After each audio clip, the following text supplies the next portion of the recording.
What's up, guys? It's John. We should be live. As always, if you can see and hear me, please let me know in the chat. And if you can't see and hear me, well, then you can't hear my request. So hopefully you can. All right, so today's topic is speaking and how to build your fluency. We have a lot to say on the matter, and we'll also talk a bit about the November challenge, which is also about building speaking fluency and using a proven method of doing that. So, yes, hello, okay, cool. We're live, you can see and hear me. Cool, so we do have our special guest, Christine, here, so I'm going to go ahead and add her to the stream. How's it going, Christine? Hello, hi everyone. Hello, nice to be here again. So, Christine, how many languages do you speak? I speak English, apparently, and Chinese, Taiwanese. I would say that I have learned Japanese, Thai, Spanish, and Italian before. I wouldn't say that I'm fluent or being able to communicate in Thai, Italian, or Spanish. But, well, that's what we're talking about today, right? Yeah, How do you define fluency? right. I love learning languages. So now I'm currently learning Vietnamese. That's what I'm up to. Oh, okay. Sorry, let me address this real quick. Got some sound issues. I'm gonna move the microphone, or I might just hold it like this. My sorry guys, my wireless mic that I usually use, the battery was about to die, so I've got it charging. I'll switch it over as soon as I can. But for now, I've got this thing. And is it better now that I'm holding the mic? And is there too much noise from my hand? Let me know, because I'm not sure what you guys are hearing. This was like a last minute change we had to do right before we started streaming. So, I think it's fine. It's fine from my side. okay, cool. Okay, that's better. Cool. Sweet. Okay, yeah, I'll just hold it like this for now, and then I'll switch over to the other mic later on. Cool. So, yeah, what is fluency, right? And I think a lot of people think of fluent as like, oh, you're perfect in the language, or you're fluent almost like a native speaker. But there's a specific definition of fluency, and it's not that. So could you talk about that a little bit? And in the meantime, I'm going to work on my sound settings. Sorry, guys. So before we start the live stream today about the topic of fluency, I did some research about how people think about what fluency is. When you Google it, you get a lot of different answers, and there are a lot of different kinds of videos talking about fluency on YouTube as well. So here's a quick question for. They have 4 options I saw on Reddit, and they're asking which one do you feel more about? How do you define fluency? So the first one is fluency is when you can speak to a near native level and comfortably produce content and talk about any topic without being discernibly foreign. That's the first option. And the second option is fluency is when you can converse to at least a basic level about any topic, and you can consume the majority of target language, media, and books. And the third one is fluency is when you can survive in a target language without having to rely on your native language. And the last one, all of the above can be considered a form of fluency. So there are 94 comments on that thread, Uh-huh. and A lot of a arguing, I'm lot of sure, too. discussion. Yeah. Yep. Because when they Bickering said and condescension um, and insults, probably. ta- It's talking Reddit. about any topic, yeah, when I saw that, oh, any topic, people are concerning about any topic. Yeah, yeah. I think people just don't realize what a high bar that is. I Hmm. mean, I can't do that in English. It's my native language, but you can't say I'm not fluent in English. There's plenty of topics that I can't really converse on. Don't even have the terminology for. And it's not that I can't do it without sounding foreign. I just can't do it, right?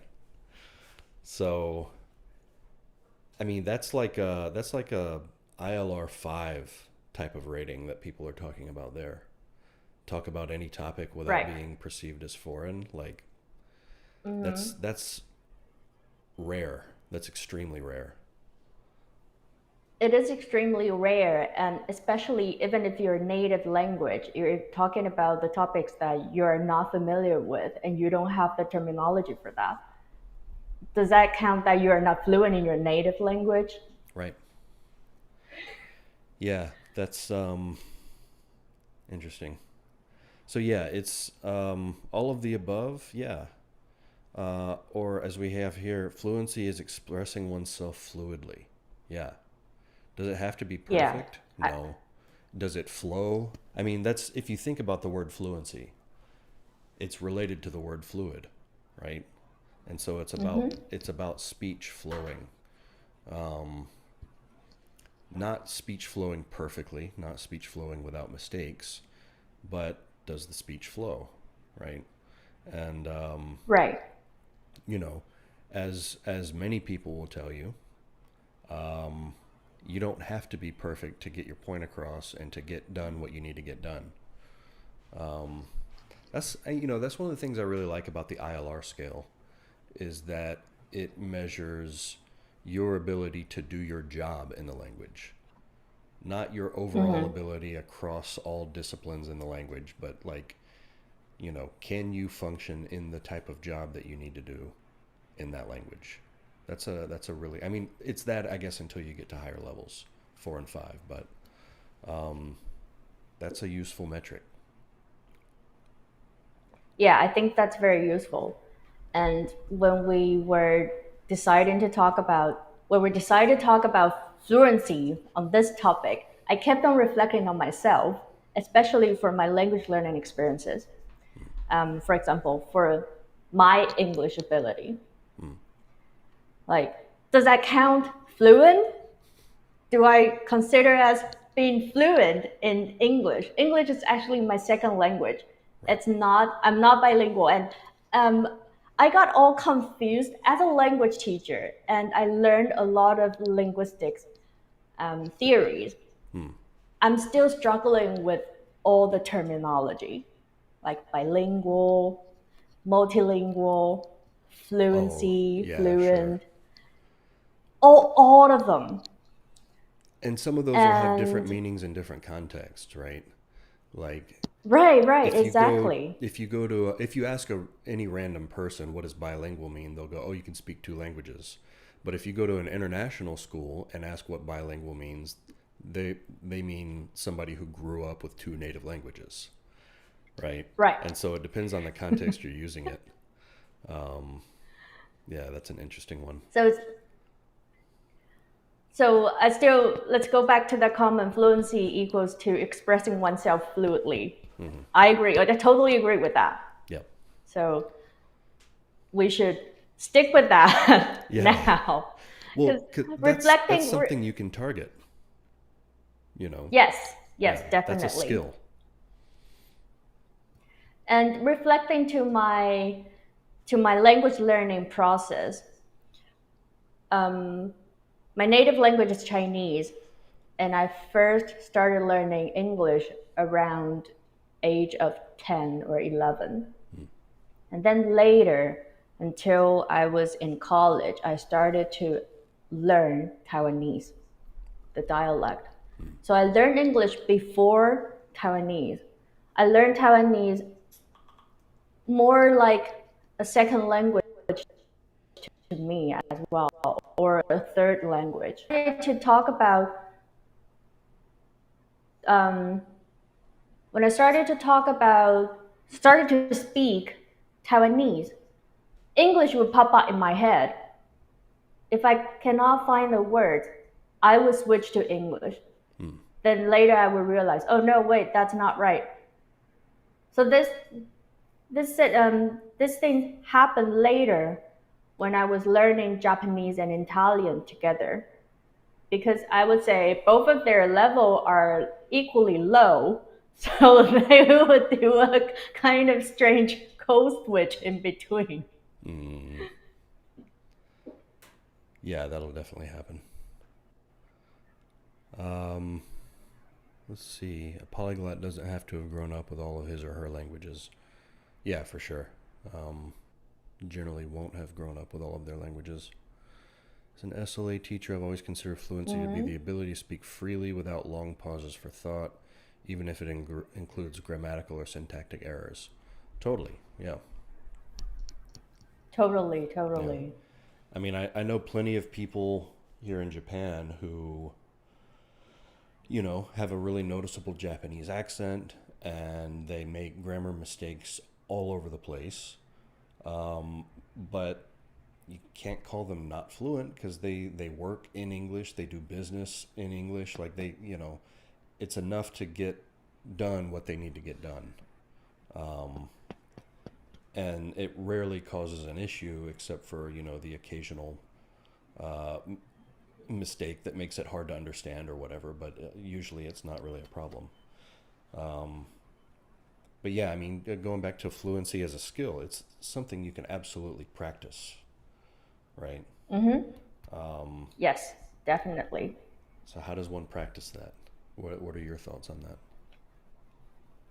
So I kept on thinking, reflecting of my own learning experiences.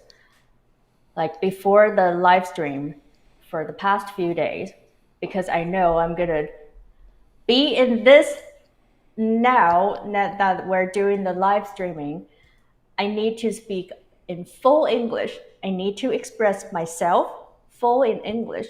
So I actually rehearsed before what I'm going to say, or I try to talk to myself in the head or rehearse my speech in my head, all in English.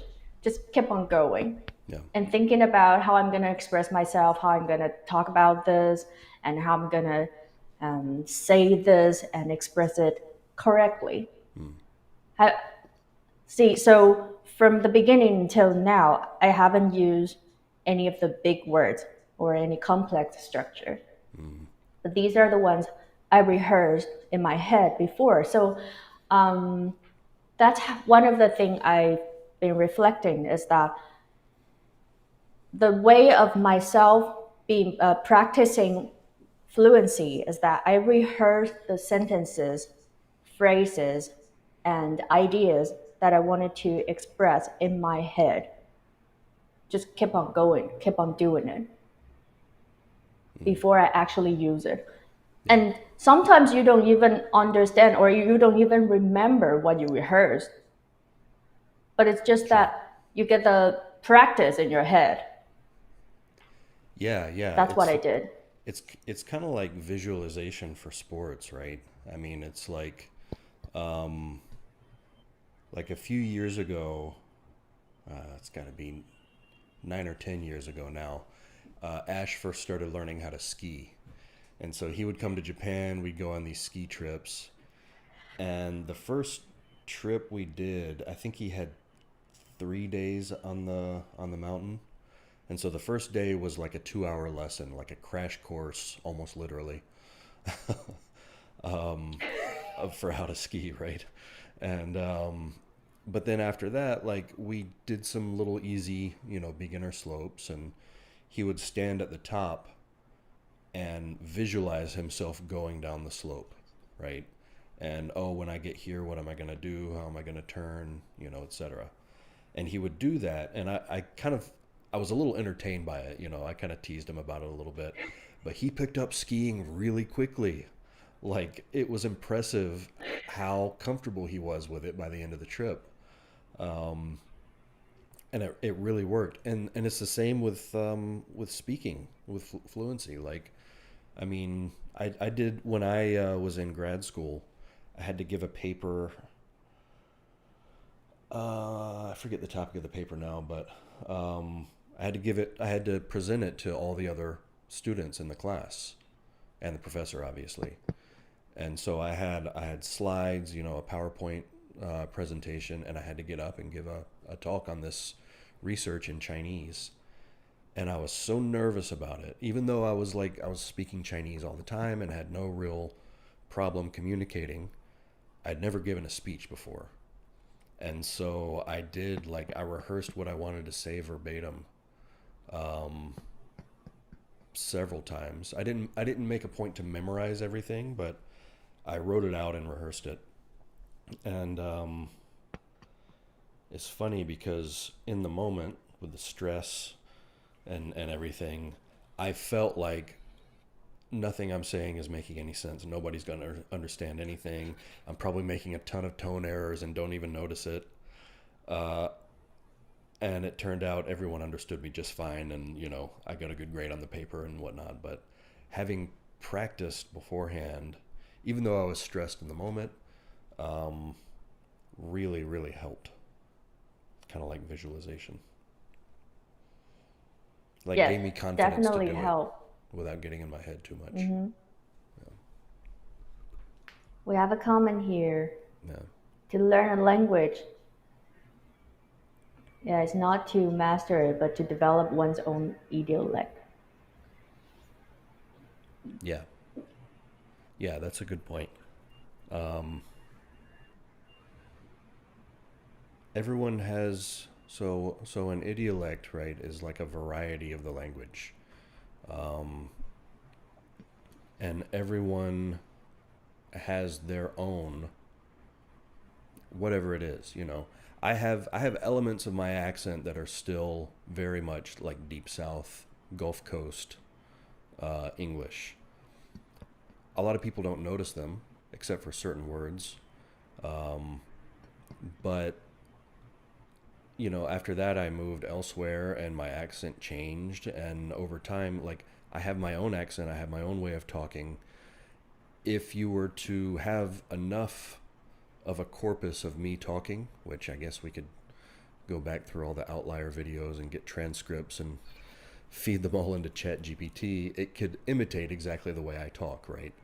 Um, that's my own idiolect. So it's not just accent, but it's also how I use words, how I phrase things, um, terminology I use, etc. Um, yeah.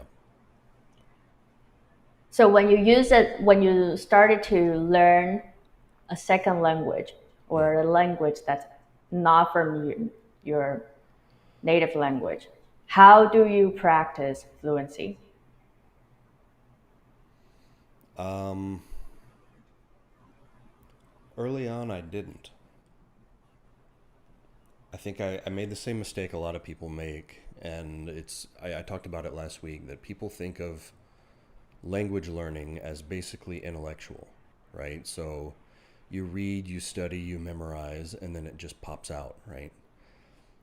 And that wasn't really the case. I mean, it you kind of you do enough of that, and you can start to um, to speak and whatnot. But um, what really got me comfortable talking and really increased my fluency was doing a ton of reps of just various sentences. So I did, we've talked about my um, experience, doing chorusing and shadowing movies. And So I did a lot of that, a lot of imitating the actors, tons of I mean, I must have the first movie we did, Nasiennian, well, Ichi Chueri ni Hai. I must have repeated every line in that movie, or at least in the first half of that movie, 200 times, if not more. Um, and then I had a book of like 8,000 sentences, English and Chinese, and it had audio recordings, and I would just play that and repeat after the speaker, and I would do tons of reps with those. Um, and just doing those reps, it makes the speech flow out so much more easily, you know. So that for me, it was lots of repetition. Chorusing and shadowing was massive for me. I think for myself, when learning English, I did a lot of so back then when I was 12, we didn't have the method of chorusing or shadowing, or I didn't know the method of chorusing or shadowing, Mm. but I did love watching Western movies and TV shows. So I watched a lot of them Yeah, and repeatedly. yeah, That's a different kind of shadowing. yeah, yeah. A lot of input, and then you remember what's the next line and you can say it. Yep. Yeah, that's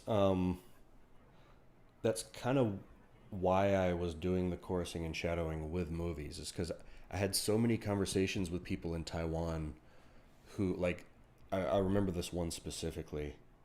Um, I was at KGB Burger on Shidalu, which I think they just recently closed actually. But I was there, and the woman working behind the counter, I just assumed she was American. She had fantastic English. And so we were chatting one day, and I was like, by the way, where are you from? And I was expecting her to say California or something. And she was like, oh, I'm from Taipei. I was like, oh, well, where did you live in the US? And she was like, I've never been outside of Taiwan. Like, wait a minute, what? I mean, she sounded just straight up American, And so I was like, okay, I'm in my hardcore Chinese learning phase at the time. Like, what did you do? She was like, oh, I've probably watched every episode of Friends 20 or 30 times, and I memorized a bunch of dialogue, and I try to say it just like the actor. And so then, yeah, like that stuck in my mind. And so I was watching TV. I was doing that. I was like, okay, I'm gonna watch TV shows. I'm gonna try to imitate the actors. But then one day I was thinking about chorusing and shadowing because I used chorusing to work on my accent, right? But then I had this idea. Oh, we have a special guest joining. Um, Dr. Ash is Woohoo! here in the green room. I'll add you in just a sec, Ash. Yay! Let me finish my story real quick, and then we'll bring you in. Um, yeah, so I was thinking about chorusing and shadowing, and then I was thinking about the movie thing, and I went, huh, I bet I could combine this, right? And so the idea was I wanted to not just be imitating the actors. I wanted to do it in as concentrated a way as possible, right? Where like as intensive as I can possibly go. So that was chorusing every line, right? And then what I started noticing is, hey, this thing that a week ago I couldn't understand at all, it's now comprehensible input. So let's do a lot of that, So let's put it on, let's shadow it. Let's put it on in the background and just listen. And so by doing that, it was like I was able to, as I like to say, squeeze as much juice out of the movie as possible. But the idea was born from that whole I watch Friends and I imitate the way they talk. And speaking of Friends, here's Dr. Ash. Oh, Ash, where's your camera? Hi Ash, Hello. we can't see you. Hey, It's very Can echoing. do you have your Oh, there he goes. Okay, we'll try again when he rings back in. Um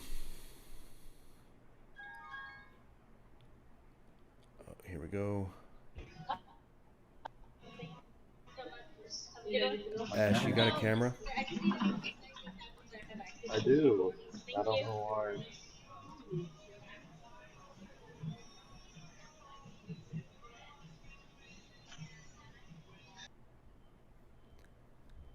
All right, we may not be we might not be able to make this work today. Um, yeah, this is a good point here. Imitation is great. Finding ways of expressing that you personally like makes expression feel less forced. Identity issues affect language embodiment.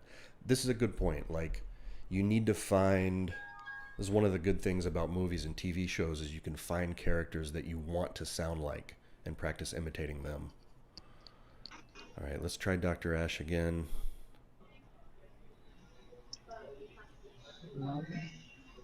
I mean, Still no I don't know why the video. camera's not working.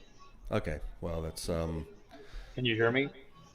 we can hear you, yeah, but maybe if you're using your phone mic, maybe hold it a little closer to your mouth since the camera's off anyway, because you're a bit quiet, I think. Okay. Can you hear that?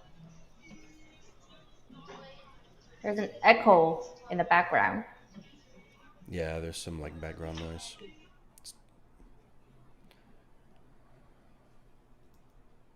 Well, might not be able to make Dr. Ash's appearance today work. He's trying again. And he hung Now up. I have some language problem to understand the comment. Identity issues affect language embodiment. See, I'm using the dictionary to check. Okay. Embodiment.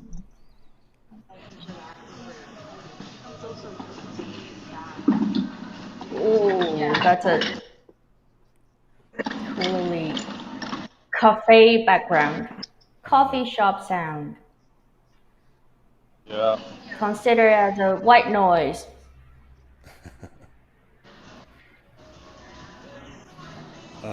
So Ash, we're talking about finding a model to like a language model to imitate like somebody that you want to sound like through Right. TV shows and movies and whatnot. We Let have a me. I'm. I'm gonna go grab my laptop out of the car. Like the phone thing just isn't working for whatever reason. Okay, sure. We'll try it So again when you let get me go back. grab that real quick. All right. Yeah.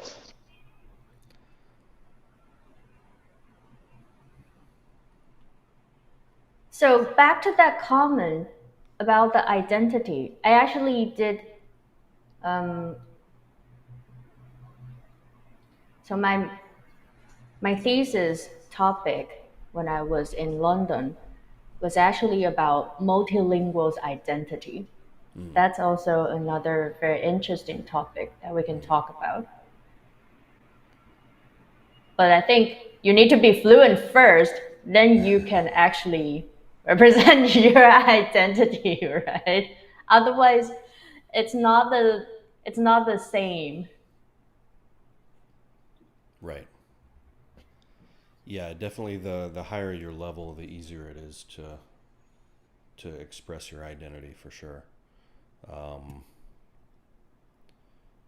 but yeah, certainly most people aren't going to identify with the way a textbook teaches you to talk, right? As you get to higher levels, you want to find more personal ways of expressing things. I remember when I first entered college, we had because I studied Chinese literature, and one of the foreign students joined us to 旁听 in the class. When he was talking to us, he used very textbooky words, and we're all like, "Wow, why do you talk like that?" I didn't know back then. Now I do know. Now I understand why. That's a problem. Mm-hmm. Yeah, that's that's an issue with like I think a lot of people that study at some of these really intensive Chinese programs, for example, ICLP, IUP in Beijing, Princeton and Beijing, some of these, because they're so intensive, they're so hardcore, and there's so much imitating textbooks and like formal writing. And of course, the idea is to get you ready for either an academic career in Chinese or diplomacy or whatever. So you need those more formal registers. But what I found is a lot of people get that, but then when they talk, like I'll give an example. There was a guy in one of my classes at ICLP who had done, I think, a year at Princeton and Beijing, maybe, and he was very fluent, and he was really good at using like fairly advanced or formal vocabulary. But he would say, like, he would show up late one like he showed up late one day, and he goes something like 抱歉，本人之所以迟到，便是因为 blah blah. It was like, whoa, like this is this is seriously like formal way of talking, And the teacher was kind of like, huh, like Yeah, like, interesting, oh, okay. Yeah, yeah. Please sit down. Yeah. But then you have people that are the other way with things, where they go, oh, just hang out at bars and you'll learn, you'll get fluent quickly. But you'll have really, really casual speech and maybe have trouble modulating when it's appropriate. So Exactly, exactly. let's see. There's Dr. Ash. Hey, Ash. Hey, uh, So I was just telling We my can still sorry hear about that the light. coffee shop. I'm trying to cover up the light there. Yeah. Yeah, I'm at Starbucks, and they close in like 25 minutes. Oh, that works. But I figured I could get on for a little bit. So I was just giving the anecdote of the guy that had done a year at Princeton and Beijing or some ICLP-esque program.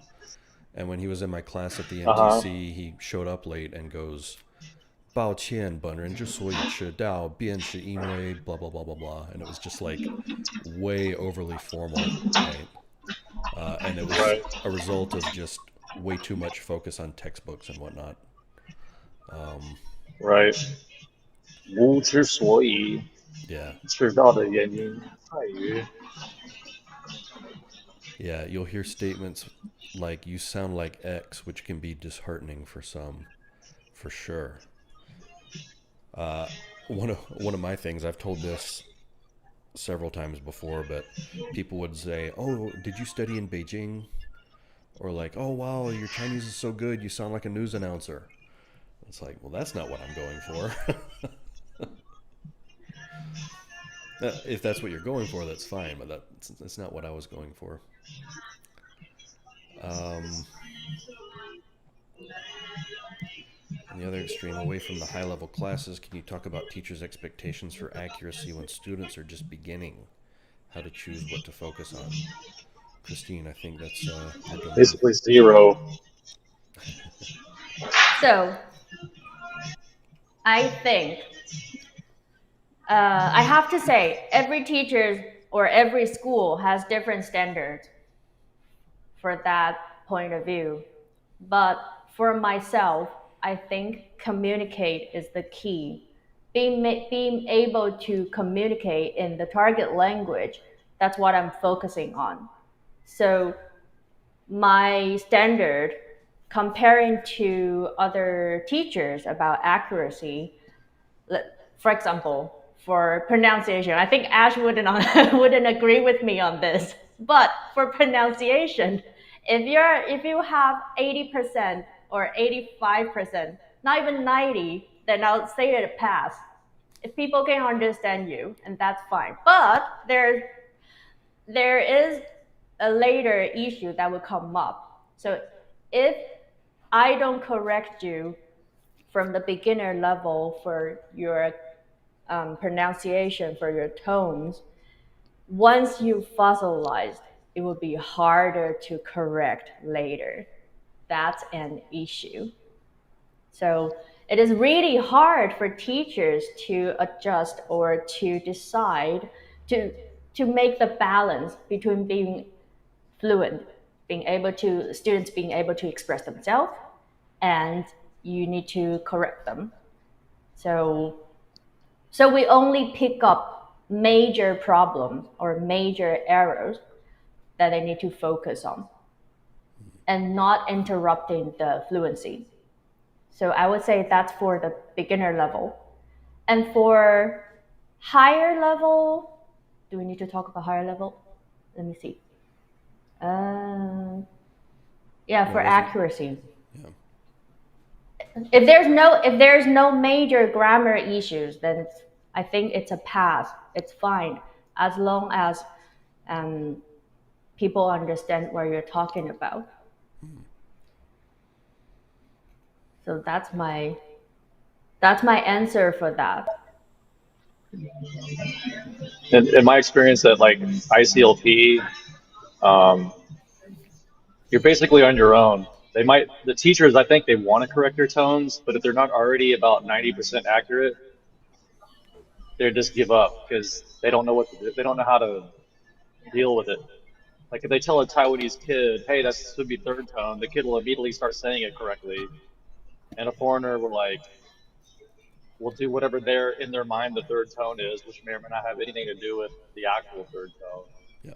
And teachers in a classroom setting just can't really deal with that, so they just ignore it.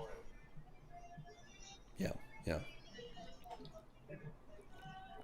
Well, and it's Yeah, also, I I think think it interrupts the flow of the class too. So it's like they feel like they've got so much material they have to get through.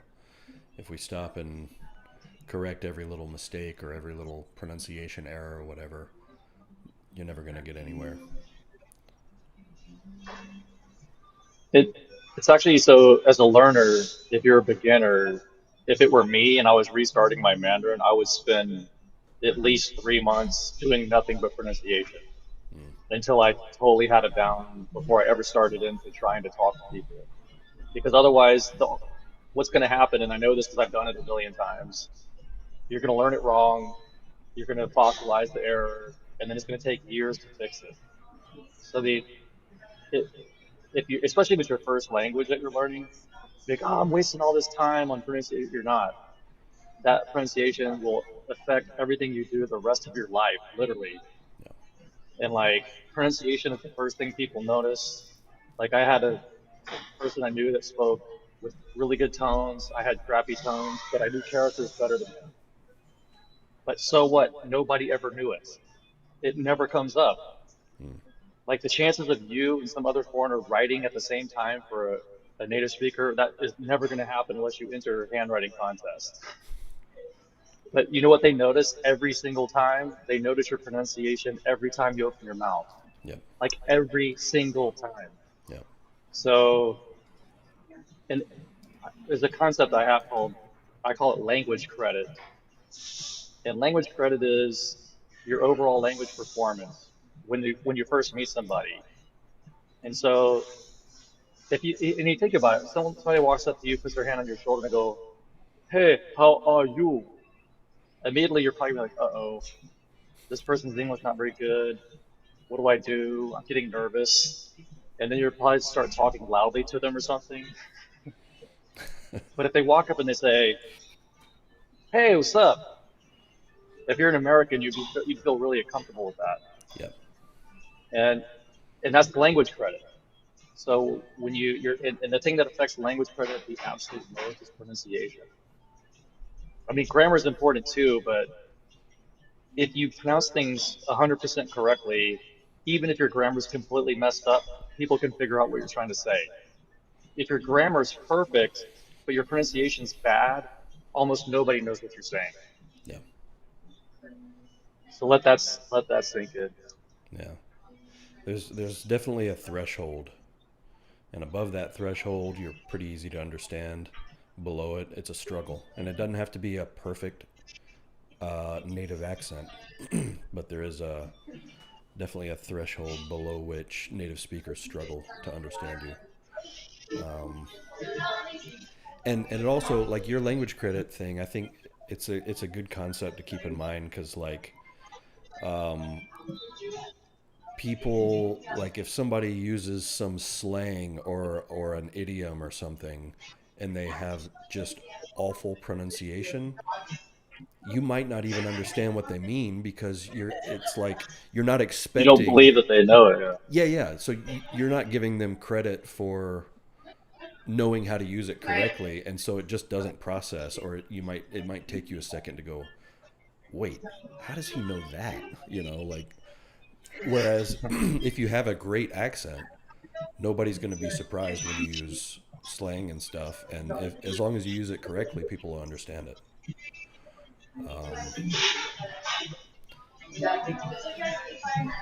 let's see. Yeah. So somebody mentions here about having to be intelligible. Clearly, that's true. But you want to be more than just intelligible. You want to be clear. Yeah, Like you don't have to be perfect, but you need to be clear. yeah, And you, so in basketball, in the old days of basketball, they would teach people to throw the ball to where the ball just goes over the rim. But then they notice towards the end of the game when people get tired, they start missing. It starts hitting the rim. So they switch to, instead of aiming just over the rim, aim to get right in front of the back of the rim. And then when you get tired, you still have a lot of play before you start hitting the rim on the front, right? And in language, we want to be clearer than we think we're being because we're almost, if there's a difference between how clear I think I am and how clear I actually am, it's almost always going to be that you're less clear than you think you are. yeah, So you want to aim a little bit higher so that if you miss low, you'll still be in the, like, here's clear, aim for up here, and then if you miss, you'll still end up down here somewhere. yeah, yeah. Ash, what did you do for working on your fluency in well, in any of your language that you're fluent in? Or what have you found most helpful? Let's put it that way. Are you asking me? Yep. Yeah. I was sucking down some coffee when you started. I didn't hear. Um, well, what I used to do was wrong. So, like when I learned Dutch, it was pretty much 98% reading and writing. Mm, Uh, and it took me a long time to correct my accent. Uh, I don't know. I've kind of gone the opposite direction. I've got to the point where I'm so obsessed with speaking and listening that I almost don't want to touch reading and writing. And I think there's actually a balance between these two somewhere yeah, because, like with Japanese, I'm learning Japanese right now, and I'm like, I know exact. I see the kana. I know what pitch accent is for that word. I know how to say that pitch accent. I know how to say the word, and I'm still like, I need to hear it. Like I just like I've gone like from the extreme of doing only writing to the extreme of almost doing only listening and repeating. mm, But I think getting your reading and writing, and why am I talking about this in terms of fluency? Because to be fluent, you need to know a ton of words. And if you're chorusing every single word you learn, it's going to slow you down, right? yeah, You want to be able to say all the syllables that are there, and you want to be able to say all the syllables with all the tones.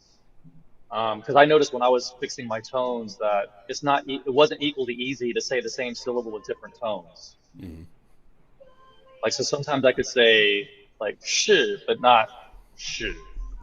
mm, So I don't know if that was an actual problem or not, but it was something like that, like yeah, with different syllables. So pronunciation, getting your mouth moving from thinking about how to say a given pronunciation to that being automatic. That will really improve your fluency a lot, mm, right? And you're like, oh, you're just talking about pronunciation again. Yeah, I am, but if you're thinking about pronunciation of every word you're saying while you're talking, you're using a heck of a lot of CPU cycles on pronunciation. yeah, But if all of that's automatic, all you're thinking about is what I'm saying, what words do I want to use, what grammar structures am I going to use, mm, right? And that's the stuff you want to be thinking about. yeah, So pronunciation will help with your fluency. Yeah, for If sure. you, I mean, mastering, oh, let me rephrase that. Mastering pronunciation will help you with your fluency. Yeah, yeah. Well, it's like if you can move that stuff into muscle memory, as we like to say, um, Exactly. that frees you up to focus on communicating instead of thinking about tongue placement and things like that, right? Um, um, and then there's we should bring it into the nation method, right? Because this is a method specifically targeted at improving fluency, right? So, Christine, can you talk about that a bit? And Ash, I'm going to mute you since we have the cafe noise. But if you want to say something, just Oh, okay, cool. Okay. Before we start in the nation method, Yeah. we have a comment about the higher level, right? To talk about the higher level, how teachers define All right. accuracy. Mm, So, and when previously Ash mentioned that if he started again to learn Chinese, he would focus on pronunciation first, only on pronunciation. I know that's a really hardcore thing, but I would say pronunciation and the whole fluency things, it's along the way. So for higher level, because the students' ability are already in the higher level, so they can correct themselves by um, simple grammar mistakes or structural mistakes for other stuff. So when they're in the higher levels, I would focus on, for myself, I would focus on students' fossilized pronunciation problem or the tones problem mm, and trying to fix that. Because I think for higher level students, it is easier for them to recognize which one their ears are trained in the higher levels. So it's easier for them to spot the arrows yeah. or to spot the difference. So that's what my suggestion, and that's what I do for the higher level students. Mm, But one of the common, we also mentioned that for um, standardized test. So yeah, it's all quantitative, and yeah. people need to be at certain stage for that for the test. And I think that definitely is not helping for fluency, Right. and that's holding everybody back, not just for people who's learning Chinese. A lot of let's say a lot of Taiwanese or Chinese speakers, when we're learning English, a lot of them are afraid of speaking. It's because our brain is already set up for the test model. So we would think, oh no, am I grammatically correct? Is that correct? Is that the right word? Yeah. That's all the thinking process before we actually say it. Yeah. And yes, that's affecting fluency. That's affecting your speaking. For So sure. back to Too much Nation's focus method. on TOEFL or YELTS or whatever test that they're going for, right? Too much. And the Yeah. school test, I, especially the school test Ah, for yeah. the college entrance. Yeah. What are you gonna say, can, Ash? can I make a quick comment about what you're saying? Yeah. So Go ahead. one thing that that happens. So in Taiwan, which is, I'm not ragging on Taiwan. They pretty much think about it the way everybody else in the world thinks about it. But there's a concept that if I have this English set of English words, and then I have this set of English grammar, and I combine these two together, the result is English language. But that's actually false. Yeah. Because if you, a Chinese speaker doing that is going to be relying on Chinese for how they combine these two. And they're also going to have a bunch of rules in their head that while they're trying to talk, they're not going to be able to implement all the rules. So how do you get around that? Listen to and repeat a lot of native speaker speech so that so if I'm a Taiwanese person, I'm learning English, If I say I am, I shouldn't be thinking okay, to be, okay, what is the first person singular for to be? Oh, that's am, I am. Should not be thinking that.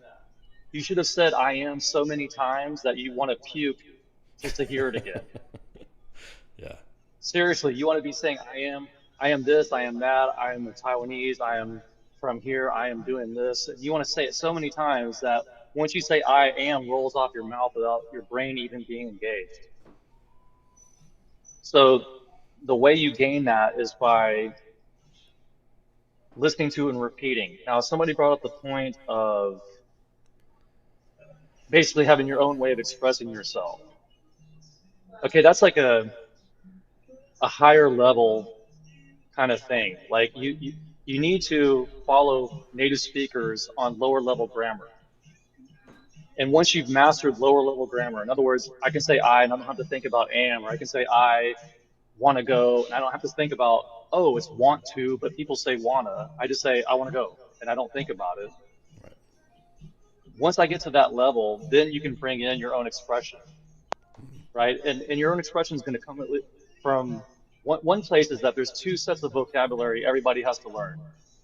The set of vocabulary that everybody uses all the time, and then whatever areas of knowledge you personally have, right? Like for me, I know, math and physics and stuff from being an engineer. I know computer programming, linguistics. So all these terms in these areas are stuff that other people may not know. Like I might have a friend that's a nurse and she watches a lot of movies, but she doesn't program computers, doesn't talk to people that do, doesn't talk about math, but we share that common thing that everybody shares. Yeah. So your personal expression is going to come in part anyway from your areas of expertise that will differentiate you. But then, obviously working on your own ways of expressing yourself is a good thing. But on the low level, you want to be listening to and repeating tons and tons of native speaker speech. Yeah. And like in Taiwan, you can just see it. Like I used to sit outside of Shida all the time, and high school kids would get this homework to go talk to a foreigner, and they would come up there, and you can just see it in their face. They see you, and they want to talk to you, and then 6 million English rules enter their minds at the exact same time, and they just start drowning in it. So they'll like start walking up to you, and then they'll start shaking because they're just like get nervous about all these rules. Which word do I use? And then like, hi, and they'll stick their hand out or something, and it's really awkward. But the way to not have that happen to you is to listen to the speech, but also have a ready opening. Don't think about your opening. Have an opening ready. Hi, my name's Bob. Hi, I'm a student at this school. I've been assigned to homework, and you should go over that before you approach the foreigner. That way, you'll put them at ease. You know, they'll have a better opinion of you because they won't be like, "Oh my God, this person's crazy," or "They're making me nervous," or whatever. So this actually brings up one more public service announcement, but I'm gonna have to go here in a sec because we're about to close Sure. Starbucks. Um, if another person gets nervous when you're talking to them and you're talking in a foreign language, it's almost always because your language skills, it's probably your pronunciation actually that's not very good, and it puts them on edge. So the more your language skills force the native speaker to figure out what you're trying to say, because you're not saying it the way they do, you're not pronouncing it the way they do, you're not using the grammar structures they use. So they're taking this input and they're having to, they're in their minds, they're like, well, they're saying this. And what I think they're trying to say is this thing over here. The more they have to do that, the less likely they're going to want to talk to you. Because it's exhausting. Again, the more likely they are to turn the corner if they see you coming. Yeah. But the better your pronunciation is, the better your grasp of basic grammar, the better your grasp of basic words, the more you use words like they do, rather than using your own native language to think through the problem, the better off both of you are going to be. Yeah.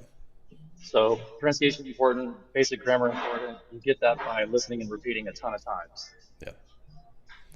And the nice thing about that is it internalizes all of that stuff.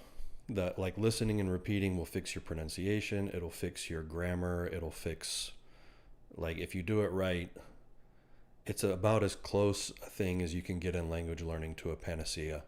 Like, it's going to fix all your problems.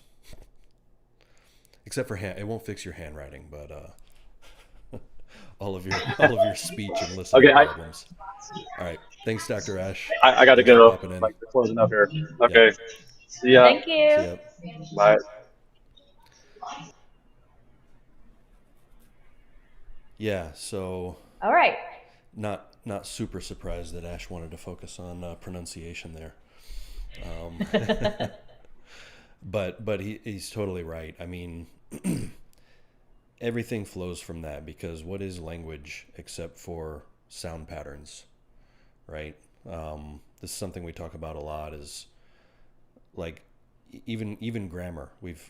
If you haven't heard us talk about grammar being sound before, the idea is grammar is a set of abstract rules, right? But what do they describe? They describe what patterns of sound native speakers tend to find acceptable in a given situation. Like that's a really high level abstract kind of definition of grammar, but that's really what it boils down to when you get down into it. So really everything flows from sound, and getting those sounds right really helps with everything else. So, and yeah, this is good. Let's go through.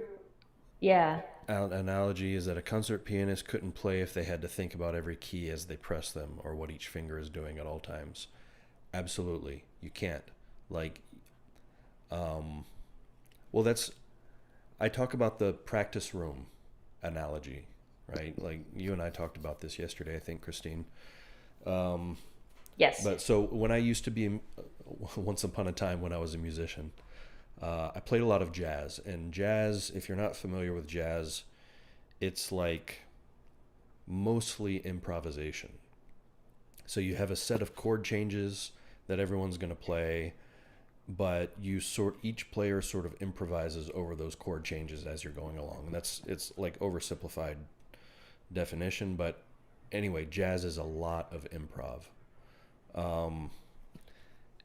And so you spend a ton of time in the practice room practicing a million different things in all 12 keys. Like, the idea is you have a lick or a pattern that you want to practice.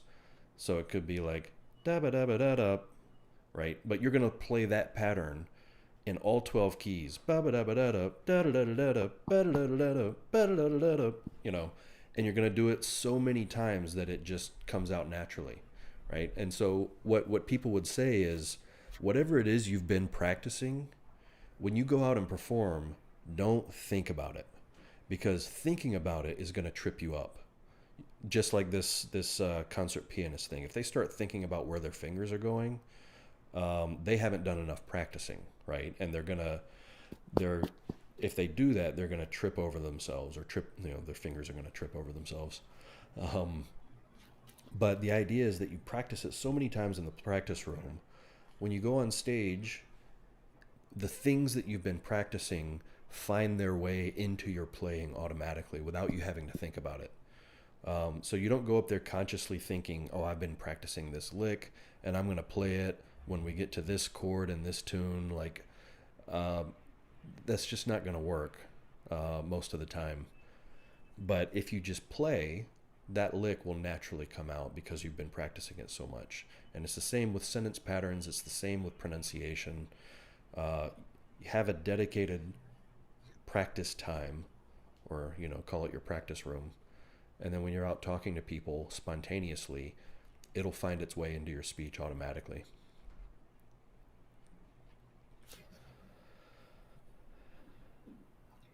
I think what you said, just like practicing the grammar patterns and switching words, just like changing keys. Yeah, for sure. There's so many good analogies between jazz and language learning. I think Ollie Richards from Story Learning would agree, because he actually started out as a jazz musician too. We talked about that last year. Actually, there's so many parallels. It is. It is. Yeah, you could say, okay, words are like notes, or, grammar patterns are like keys and chords.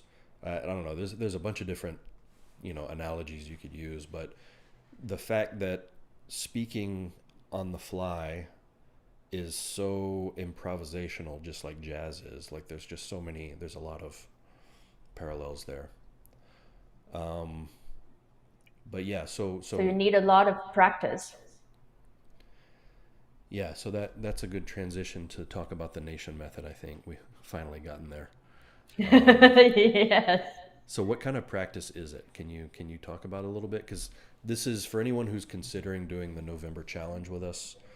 This is the method we're going to use in the challenge, and I think by the end they should be able to start using it for themselves, right? I mean, that's the idea, is to get them Yes, to where they can use definitely. this themselves to improve their fluency even after the challenge.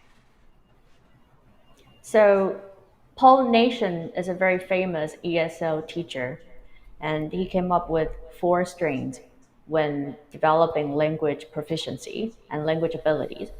And for our fluency practice, I only want to focus on the meaning focused output and the fluency development, because I know everybody has been learning languages, no matter what kind of language it is, for several years, for a long, long, long time. You all have different methods, or you have the school method, or the ones that the textbooky method, whichever it is. And um, I think when we learn from schools or institute, it's hard to get our fluency development actually implemented into the classes or the meaning focused output. So in our November Speaking Fluency Challenge, I want to focus on these two strengths. So for the meaning focused output, is that by the word, by its name, we want to be meaning focused. So you express what you want to express, but we still use the correct grammar, correct structure, and also the right pronunciation and tones to focus on what you want to express. So for meaning focused output, I would say it's more like a I+1. So you reach a little bit higher, you use a little bit more difficult words than you are used to express yourself. But for fluency development, we want to focus on fluency. So it doesn't need to be any new word or big word or difficult structure. No, you can use what you're already familiar with and just build up the speed. So it's fluency development. It's similar. It's basically what Ash and John just mentioned, kept on parsing and shadowing, but for the longer paragraph, for what you want to express. So that's for the fluency development. And I So what think does that exercise meaning look like? I mean, the fluency development stuff. What can you give like a more concrete explanation? for fluency development, you can practice the fluency by reading a short paragraph, which Aloud, right? you 100%, yes, aloud, which you 100% know the words and the content. So you can pick a lower level content, but you read aloud and increase the speed. That's how you practice for fluency. But for meaning focused topic, meaning focused output, you need to challenge yourself with different questions. And the questions will get harder, so that you need to think and then come up with a structured answer. Okay, that's interesting. So it's kind of the meaning focused output is more intensive. It's going to stretch you a little bit. It's going to push you to do harder stuff, whereas the fluency development is more extensive.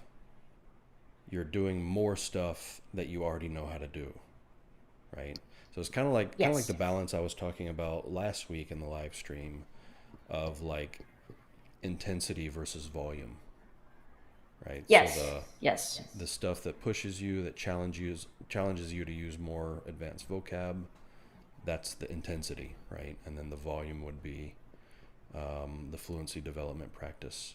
It also sounds like there's a technique in chess, like a practice technique called the woodpecker method. And the idea with the woodpecker method is you get a book or on your phone a set of puzzles, chess puzzles that you have to solve. So tactics, basically tactics puzzles. And the idea is you go through however many it is, 500, 1,000 of these puzzles, as quickly as you can, right? And you time yourself. And then a few days later, I think, or a week later, you go through that exact same set of puzzles again, but you try to cut the time in half. Like you've already seen these puzzles, so they should be somewhat familiar, so you should be able to solve them more quickly. So you cut the time in half. And then once you're able to get that time, you do it again and you cut the time in half. And so over time, you're getting faster and faster at doing these. So in a way, you're developing more fluency with, chess tactics. But yeah, it's a really proven method. Improving your speed over time like that really helps with your facility with things. And back to your music analogy, because I'm recently learning pipa right now, right? Oh, So cool. building up the fluency, it's the same as building up the speed when I practice the basic notes, because the beat change from 80 to 84 and then goes up. Mm-hmm. Yeah. That's one of the things they say, like, if you can't play it slowly, you definitely can't play it fast.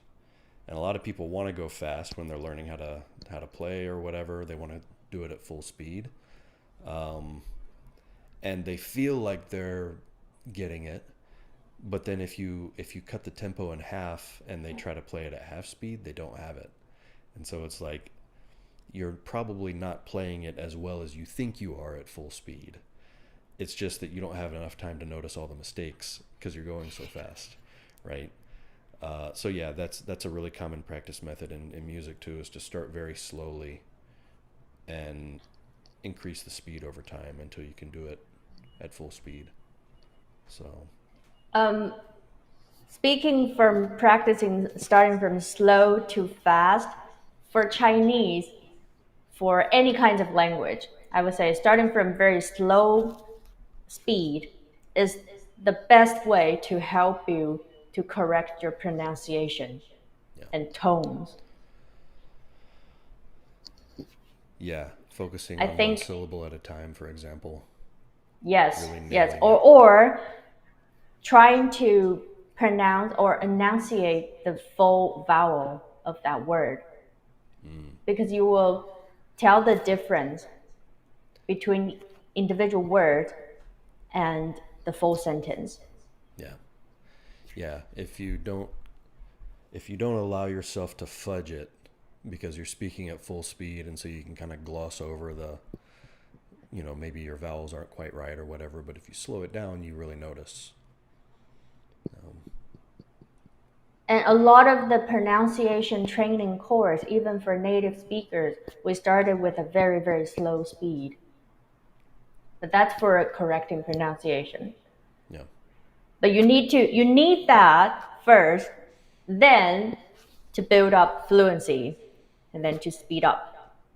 mm, So once you're familiar with that and it comes out naturally, then you can speed up.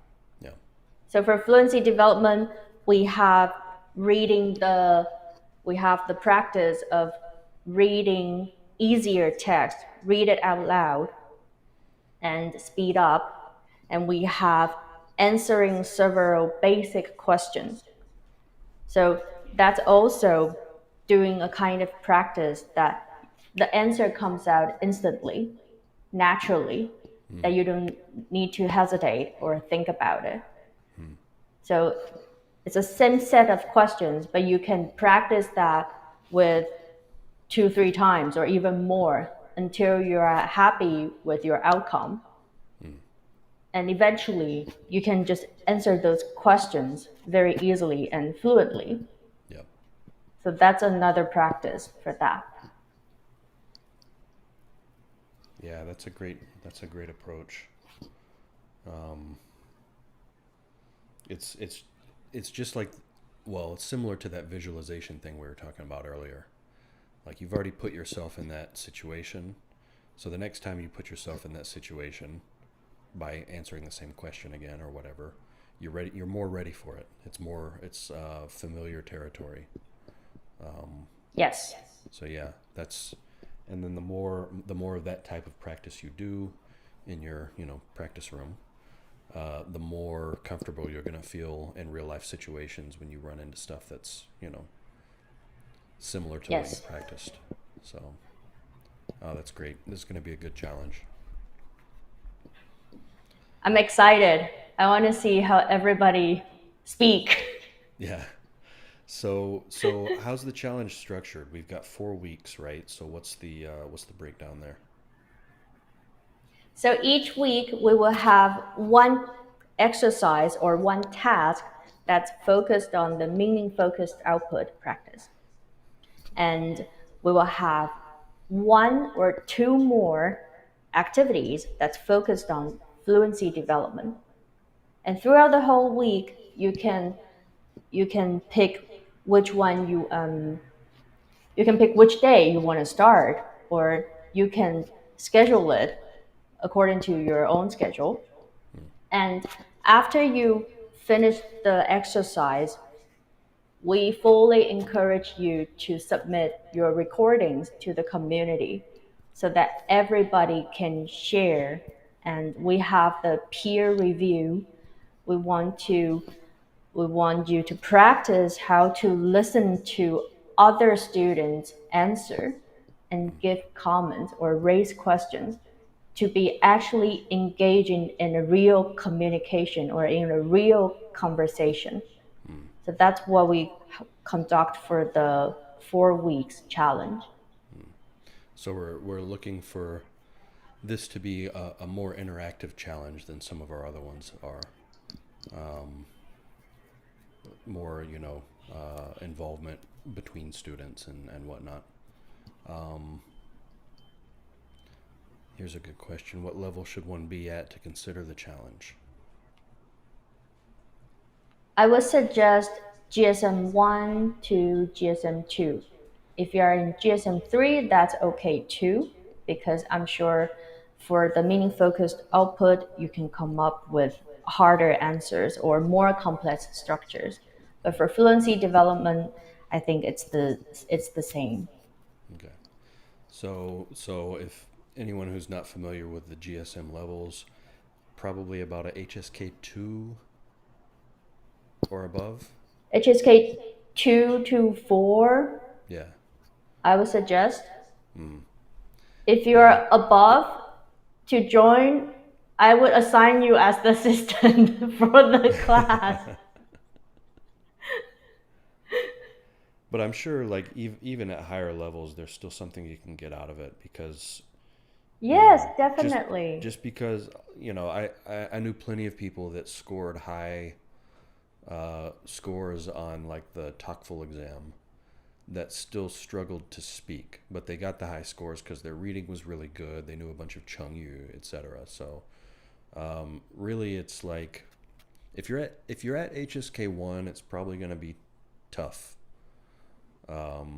But above HSK 1, if you struggle with fluency, with connecting your thoughts together, that sort of thing, if you do a lot of pausing and thinking and not sure which word to use, then it's probably going to be beneficial. So, Yes. and I would say most of our challenges about HSK 2 ish is about the minimum. That the challenges are mostly aimed at people that have some level, except for the pronunciation Mm-hmm. stuff. The pronunciation stuff you can do at any level, but yeah, most of our speaking focused challenges, I would say HSK 2 to 3 minimum. I know that when learning a new language, the hardest part is finding opportunities to practice speaking. Yeah.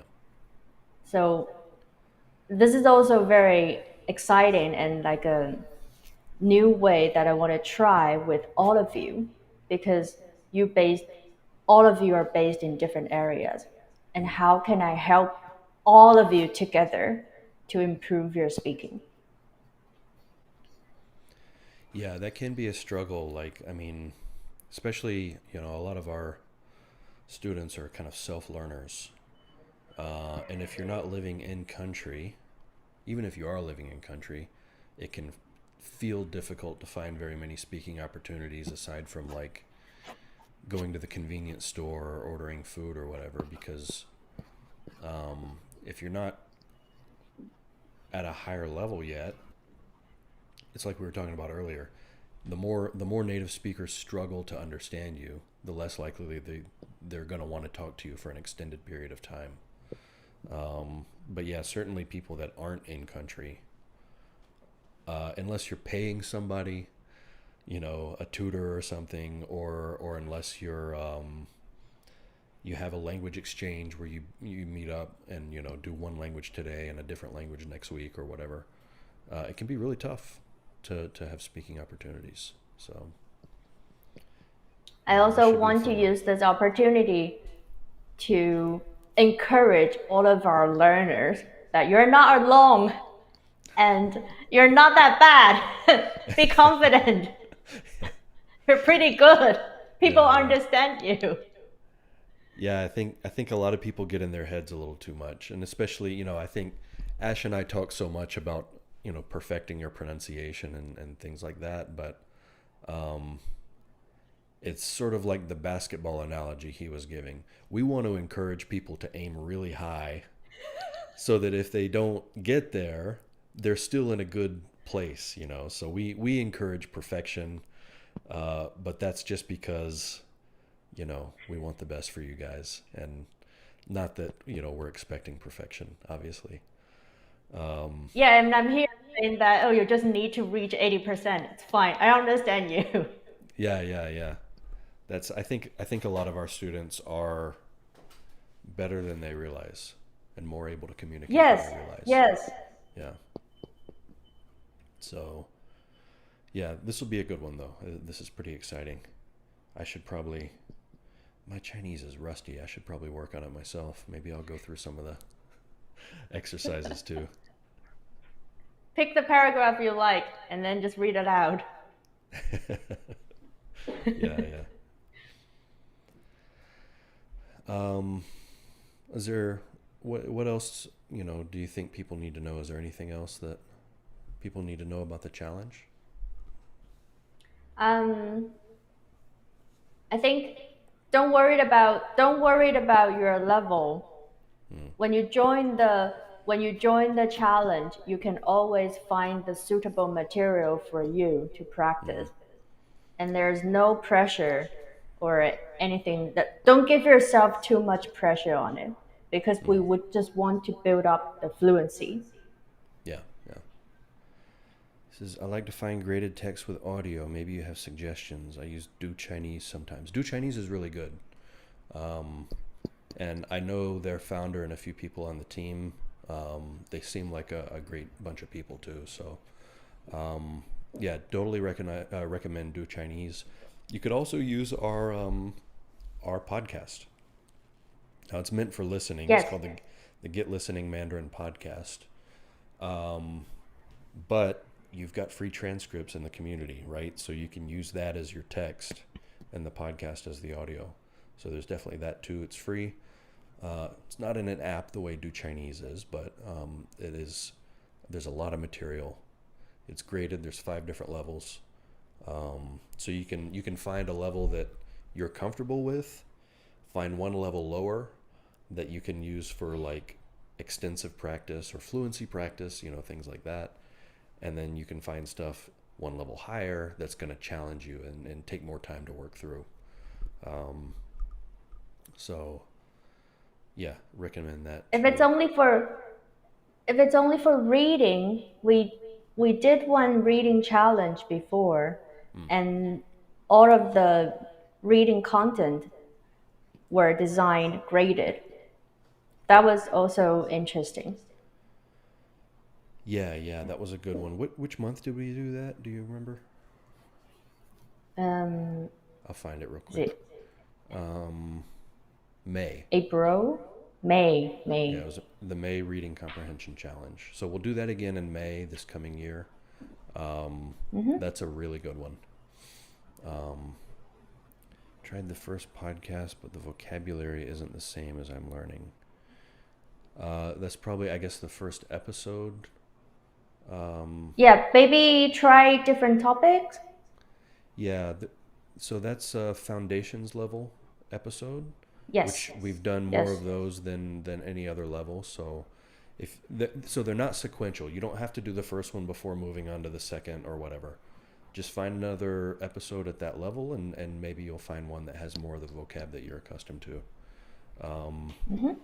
But then also, you can use the ones that have vocab that you don't know also just to learn new vocab. It'll just take you longer to go through it, right? You'll have to take the transcript, look up words that you don't know, things like that. But you can use that as study material. You can also do the other way around. If you join the community, you can scan through the transcripts first and see which one has the most familiar vocabulary for you, Yep. and then listen to that episode. Yep. Yeah, for sure. I'll try again. Yep. One thing I wanted to talk about too, and this is, it may seem a bit weird, but um, Christine, do you know Krashen's idea of the din in the head? D-I-N, din? Have you heard this? Okay. I forget which paper he talks about this in, but he uses this term, the din in the head. And so a din is like a loud, sort of chaotic, not just noise, but like a constant ongoing sort of roar of noise, right? And in the context of language acquisition, he's talking specifically about when you spend a ton of time immersed in native content, or not even necessarily native, it could be textbook content too, but target language content. And audio is more effective at creating this effect than reading is. I'm sure you've had this experience where you spend a lot of time immersed in your target language, and then when you turn it off, right, you notice half an hour later or whatever, your brain is still playing little random chunks of the language, Yes, right? So yes. it doesn't even necessarily make any sense. It's just your brain is automatically doing like repeating random chunks of the language, right? It's similar to the effect, like if you ever play Tetris for like an hour before you go to bed, and then when you go to bed, your brain is playing Tetris, right?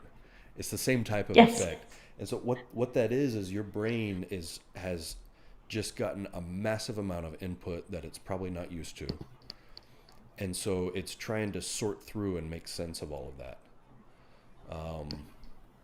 It's processing and acquiring the stuff, right?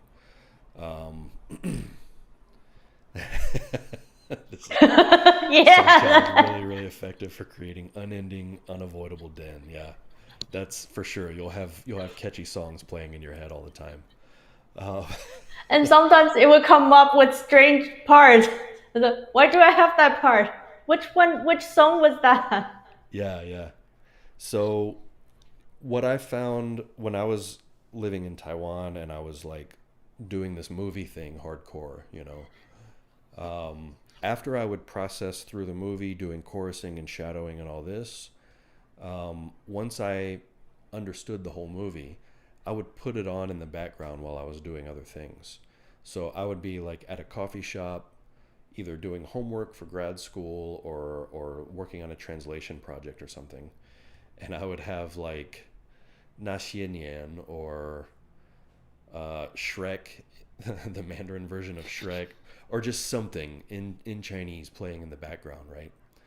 And what I found was after having this playing for like 2 hours, my brain for the rest of the day would be just cycling through random little chunks of Chinese. So Krashen's idea is that achieving this effect goes a long way toward improving acquisition, right? Because you're forcing your brain to start doing all this background processing and stuff and making sense of everything. It's all subconscious. But in my experience, you can get some of that effect by listening to stuff that you don't really understand very well yet. It's not quite comprehensible, but it's way more effective listening to stuff that you already understand at a high level.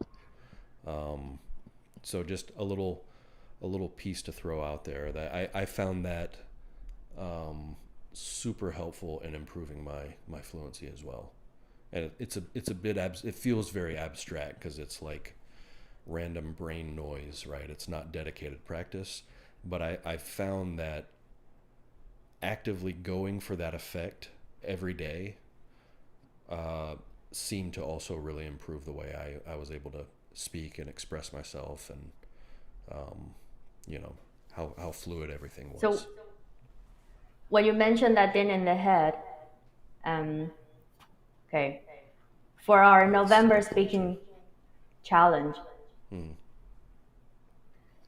we have professional voice actors, professional recordings for all the sample paragraphs. So that can be the sound playing in the background for you, and keep on repeating it, and with all different accents. And you can pick the accents that you want to learn. Yeah, as with all of our speaking challenge, this one will have Taiwanese and PRC accents, male and female for each. So you've got 4 voices to choose from. And yeah, it'll be good once you work through it and understand it all. It's good comprehensible input that you can put on. But yeah, this is a good point too. Input that compels you to understand because you're attracted to it. Absolutely. That's a huge thing. Like you can force yourself through textbooks, and sometimes it's useful to do that. Especially, you're trying to get from one level to the next. A textbook is a great way of forcing you through that progression, right? But really the stuff that's going to do it for you is comprehensible input that you are interested in. It helps with motivation. It helps with retention because you're naturally going to retain stuff that you're more interested in anyway. So yeah, that can be harder to do at a lower level, but you should start looking for that type of content as soon as you're able to. Yes, definitely. Christine, anything else you want to say about either the challenge or about just fluency development in general? Any tricks or techniques that you've used yourself or anything like that? The last part I wanted to share or encourage you for the fluency is that just say it. Don't be afraid. Once you start, and then you know which part to improve, or you boost up your confidence. So you just need to start talking. Yeah. It takes a little bravery, right? But you got to do it. And the more you do it, the more confident you'll be. This is, I think Ash talked about this. I can't remember if it was last week or the week before. Confidence in anything, but certainly in language speaking, doesn't come from like looking at yourself in the mirror and going, you can do this, and gassing yourself up. Like, that's not real confidence. You might get motivated or excited, but real confidence comes from doing it. So forcing yourself, as uncomfortable as it may be, to go out and talk. And the more you do that, the more you have done it. And that's where real confidence comes from, is you've done it before, you can do it again, right? Yes. So what's the phrase? 勇于开口. Yes, 勇于开口. And when you're doing your prep talk for yourself in front of the mirror, do it in the language you want to practice. do it in Chinese. Then that's a good start. Yeah, actually, that reminds me of, I don't know if this blog is still even up, but alljapaneseallthetime.com. The author, who's, I don't know his real name, but his like blog pen name was Katsumoto. Um, he had this idea that, so he built like an immersion environment in the US or maybe in the UK. He lived in both places before moving to Japan, um, where he was surrounded by stuff he wanted to be able to understand in Japanese, anime and movies and just all kinds of stuff. But what he started doing was he would go, I'm gonna do important stuff in Japanese because it's important. So like, even if it takes more effort, because it's important, it needs to be in Japanese. So he was in grad school and he would go buy Japanese versions of the textbooks that were required for his classes. Now that's extreme. That's really hardcore. But this idea of like prioritizing in that way, I'm going to do it in Japanese or in Chinese in our case because it's important. I think that's a nice way to think about things, to motivate yourself to do it. And it's uncomfortable at first, but it gets better. As we see here, the only way is up. Yep. Um, um, all right, I'm going to scroll through and see if there's any comments that we need to address that we haven't yet. You have any final thoughts while I'm doing that? Well, for fluency practice, um, you just need practice and be brave enough to talk. Yep. Even if you don't need to necessarily practice or rehearse in your head, you can actually say it. It's totally fine. Everybody has their own method for Right. practicing the fluency, but it's that you need to build up the repetition and you need to actually use the language. I think these are all the ways to get to fluency. Hmm. Oh, this is one thing I did want to pull up earlier. People have different standards. My mom didn't care if she spoke accented English. She wasn't trying to impress anyone. That's totally valid too, you know. Mm. You don't like, well, I kind of mentioned this a minute ago. We try to encourage people to aim for very high levels in pronunciation. But again, that's because even if you don't quite get what you're aiming at, you're going to get closer to it than you would have if you were aiming for, if you're aiming for 70%, right? You might hit 60%, but if you're aiming for 100%, maybe you'll hit 80%. Um, so yeah, I mean, I have this idea, I call it aiming for the target, right? And you're way more likely to get close to the target if you're aiming at it than if you're aiming at something else, right? Um, but there is a threshold. I mean, and everyone's threshold is different. For some people, if you feel like you can communicate and people can basically understand you without too many issues and you can get what you need to get done in your life, that's fine. You know, that's enough. If your goal is to have as close to a native accent as possible, that's also fine, right? Everyone's going to have different types of goals. Our goal here is to give you the tools to be able to reach whichever level your goal is. And so, of course, what we're focused on is how do you get to perfection?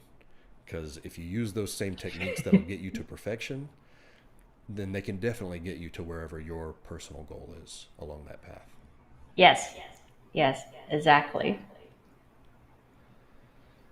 Um,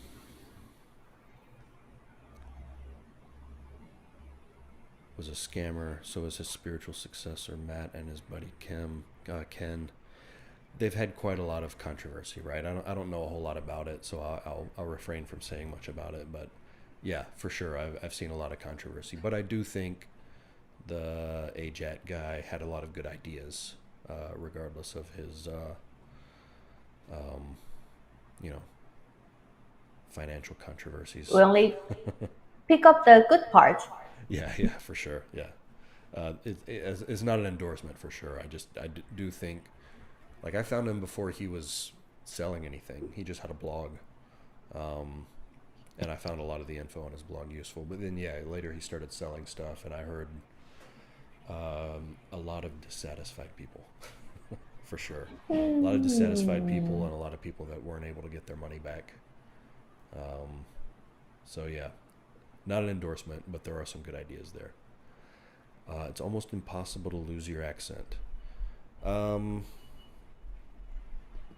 This we'll is do a another very live stream on that. yeah. We'll do another live stream about accent. Yeah, you certainly can lose your accent. It takes a lot of work. I wouldn't say it's almost impossible. It takes a lot of the right kind of effort, and you really have to have it as your goal. If it's not your goal to speak completely without a foreign accent, it's not necessary. But the techniques that you can use to do that will improve your accent quite a lot, even if your goal isn't to lose it altogether. So it's There are doable. ways to help you to change your accent, but it's not necessary Yeah, yeah, because we want fluency. So that's a different topic, for sure. different area. It's a different topic, but it's an interesting one. I think uh, Christine, you and I will have to talk about when to slot that topic in, but I think it would be a really fun topic to do. Um, Yes, yes, exactly. Maybe in November, but probably after that, I guess, because we already have a few scheduled for Hmm. November. So we'll figure it out. But yeah, that'll be a fun topic. Principle known in language learning: if someone must communicate, they will communicate. So an immigrant might do very well, but a tourist student might not. That's, yeah, yeah. That's that intrinsic motivation, right? If you have to be able to communicate, that that's great motivation, and you'll get there quickly. Um, you may have an accent and whatever, but yeah, this sort of like intrinsic motivation like that is pretty powerful. Um, an accent focused program. Yeah, we have in our pronunciation and accent masterclass, we talk about some techniques, but we don't build out like a step by step program. It's more like, here you can use these techniques to improve your accent. But yeah, maybe we could do an accent improvement course at some point. That could be fun. Hmm. Probably would have to be more than a month, right? Or we could build it out as something We self need paced. longer time For to sure. Yeah. actually practice that Yeah. to Yeah. to see the result. Yeah. But yeah, that could be a really fun course. Hmm. Okay, I think we've addressed all the comments that we need to, so let's Hmm. go ahead and wrap. I know we're both in rental rooms, so we got to clear out at some point. Um, Yes. yeah, so what's our topic next week? Um, we arranged to talk about chorusing and shadowing. So it's the extension topic for fluency Yeah, because okay, we cool. mentioned chorusing today and shadowing today. Yeah, so yeah, we'll dive into chorusing and shadowing in more detail next week. We'll also be able to touch on accent reduction, when we're talking about these techniques. Um, I think the way I've taught them in previous courses can be improved upon. So hopefully next week we can kind of um, improve people's understanding of the techniques and how to use them. Hmm. Um, so yeah, it'll be a fun one.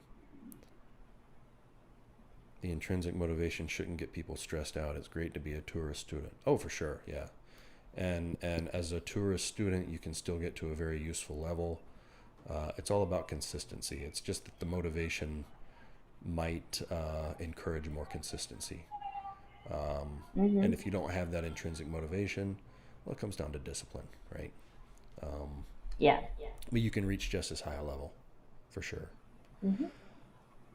All right, guys. Well, thanks for coming to this week's live stream. We'll see you next week. We'll do it at the same time. I'll send a link out probably Monday, like I have been doing, and we'll hope to see you there. And of course, hope to Thank see you you. all in the November challenge. It's going to be a really good one. So, see you then. Take care, guys. See you later.